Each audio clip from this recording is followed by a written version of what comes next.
बिस्मिल्लाहिर्रहमानिर्रहीम। आबादकार दोस्तों, उम्मीद आहे तव्हां सभु ख़ैरियत सां हूंदव। अॼु 6 मार्च 2026 आहे। ही कणक जी पोखी 6 नवंबर 2025 ते थियल आहे। हाणे हिन खे अॼु 4 महीना पूरा थी विया आहिनि।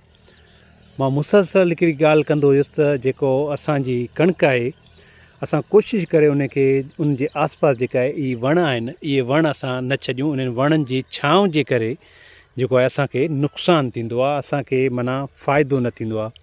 इन्हनि वणनि जी छांव जे करे असांजे फ़सुल खे नुक़सानु थींदो आहे। बार बार इहा ॻाल्हि सम्झायूं पिया।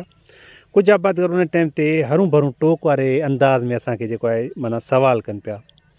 असां उन ॻाल्हि खे माना जवाब बि ॾियूं पिया, पर इग्नोर करण जी कोशिशि कयूं पिया न। हाणे हीअ कणक तव्हां ॾिसो त हीअ पासो अलहमदिल्ला बिल्कुलु असांजो मतिलबु हार्वेस्टिंग जे क़रीब आहे। 2-3 ॾींहं अञा सेफ साइड छॾियूं था त जिते जिते कची आहे त उन हिसाब सां असां जेको आहे बिल्कुलु पंहिंजो ज़हन क्लियर थी वञे, उन हिसाब सां पोइ जेको आहे असां हिनखे कंदासीं हार्वेस्ट।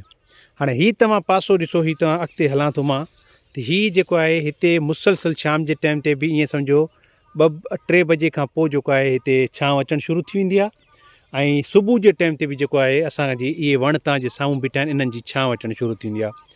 हाणे हीअ असां वटि आहे त ॾिसो, हीअ असांजो जहिड़ो असांजी हीअ कणक बिल्कुलु सॉरी माना कची लॻी पई आहे। इन्हनि शयुनि जो असांखे ख़्यालु करिणो आहे त असां कोशिशि कंदासीं त असां जेको आहे पंहिंजे फ़सुल जे आसपास माना छांव वारा जेके आहिनि वण उनखे छांग करे छॾियूं। बिल्कुलु वण कटण बि असां इन्हनि जी हिमायत में न आहियूं। हिन पासे हलंदासीं, तव्हांखे ॾेखारींदासीं त अलहमदिल्ला असांजी जेका आहे कणक बिल्कुलु पचे वई आहे, तयारु थी वई आहे, हार्वेस्टिंग जे क़रीब आहे। हीअ ॾिसो हाणे हीअ तक़रीबन मां सम्झां थो त 200-250 फुट परे हिकिड़ो वण आहे, उन जी बि छांव हिते अचे पई।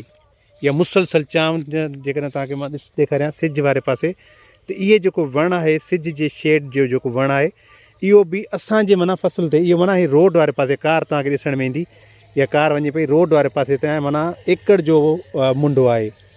त इहा बि छांव हिते अचे पई। इहा छांव असांजे माना हिन ते फ़सुल ते इफेक्ट करे पई। बाक़ी हीअ पासो अलहमदिल्ला क्लियर आहे, बिल्कुलु जेको आहे हार्वेस्टिंग जे क़रीब आहे, माना हार्वेस्टिंग जे लाइक़ु आहे। असां इंशा अल्लाह 1-2 ॾींहंनि में तसली करे हिन खे असां हार्वेस्ट कंदासीं। ऐं बिल्कुलु मतिलबु 120 ॾींहंनि 122 या 117-18 ॾींहं जेके बि थियनि था, इन्हनि में असांजी हीअ कणक अची वई आहे। सो उमेदु आहे तव्हांखे वीडियो पसंदि आई हूंदी। हिन जो दाणो बहितरीनु आहे, खाइण जी क्वालिटी बहितरीनु आहे। हिन में कुझु जेको ॻाल्हियूं हुयूं मतिलबु असांजे हिकिड़े फ्लैग लीफ ते मसइलो हुयो, उन हिसाब सां असांखे कुझु ख़दशात हुआ, पर ओवरऑल ॾाढी भली थी आहे। ॾिसूं था हिन जी पैदावार छा थी अचे। इहा ई असां वटि वैरायटी मीरपुर ख़ासि ऐं टंडो ॼाम में बि लॻियल आहे, पर मीरपुर ख़ासि वारी खे असां डिस्कार्ड करे छॾियोसीं। आबादकार चयो असांखे त सर तव्हां असांखे इहा भले ॾियो, पर उन खे असां जेको आहे डिस्कार्ड करे छॾियो आहे। इंशा अल्लाह ताला हीअ जेको आहे आबादकारनि खे ॾींदासीं। ॾिसूं केतिरी थी अचे। हिन में असांजूं खोड़ सारियूं खोटायूं आहिनि, खोड़ सारियूं कमियूं आहिनि। ठीकु आहे। हीअ असांजे सरें जो एकड़ तव्हांखे ॾेखारियोसीं, इहो बि सरें जे एकड़ सुबुह हिकिड़ी वीडियो असां अपलोड कई आहे। सो आबादकार दोस्तों, क्वालिटी ते कमु कंदा आहियूं। अलहमदिल्ला जेको आहे सुठी इंफॉर्मेशन तव्हांखे ॾींदा आहियूं।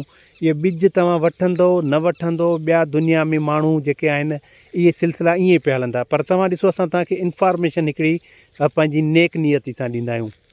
उमेदु आहे तव्हांखे वीडियो पसंदि आई हूंदी। वीडियो पसंदि अचे त लाइक एंड शेयर ज़रूरु कयो। तव्हांजी ऐं असांजी इहा कचहरी हलंदी पई।